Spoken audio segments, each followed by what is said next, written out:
সম্মানিত খামারি ভাই ও বোনেরা, আপনাদেরকে RS এগ্রো ফার্মে আরেকটি ভিডিওতে স্বাগত। আজকে ব্রয়লার বাজার 23 আগস্ট 2026, রোজ রবিবার।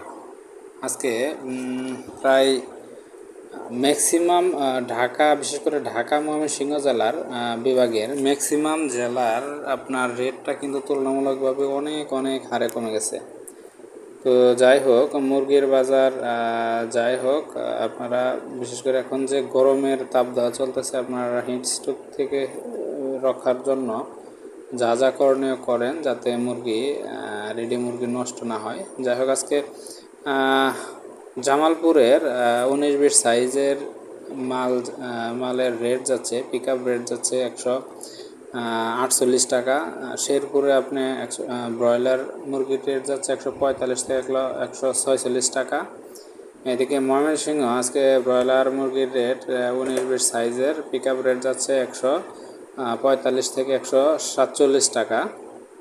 কিশোরগঞ্জ আজকে ব্রয়লার পিক আপ রেট হচ্ছে 145 থেকে 146 টাকা। নেত্রকোনা 19-20 সাইজের পিক আপ রেট 145 টাকা।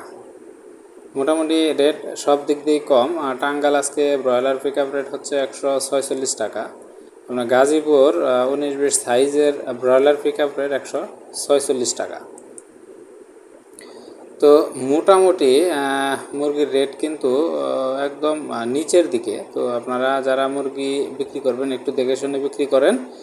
আর একটা বিষয় হলো, যারা 20+ মুরগি অর্থাৎ 21 সাইজের মুরগি বিক্রি করবেন, তো আমি উক্ত যে রেট বললাম সেই রেটের সাথে 2 টাকা যোগ করবেন। আর যারা 16-17 সাইজের মুরগি বিক্রি করবেন, তারা উক্ত রেটের সাথে 3 থেকে 4 টাকা মাইনাস করবেন। তাহলে আপনারা কাঙ্ক্ষিত অ্যাকোরেট রেটটা পেয়ে যাবেন বা আইডিয়াটা পেয়ে যাবেন। মানে আমি যে মুরগির রেটটা দিলাম, এটা অ্যাকোরেট আপনার এলাকার সাথে মিলবে না, তবে আপনারা আইডিয়া পাবেন। এই আইডিয়া অনুযায়ী আপনারা বিক্রি বা কেনাবেচা করার থাকতে পারেন। তো ধন্যবাদ, আজকে পর্যন্ত।